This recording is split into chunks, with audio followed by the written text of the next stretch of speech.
Hi, Mr. Ramin here. Let's look at moving and resizing. So to do so, we use the 4-arrow button that says move and resize.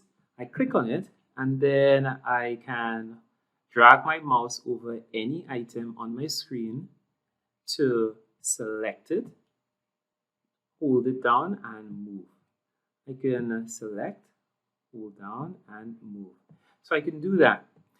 That's moving. To resize, I simply need to hold one of the corners of the thing I selected, hold down my mouse button and move. I'm holding down my mouse button just at the corner and resizing. Let's do the other one. Let's go to the corner, hold it down and move.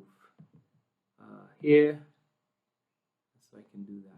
All right, when I'm finished moving and resizing, I click on the select button to stop moving and resizing.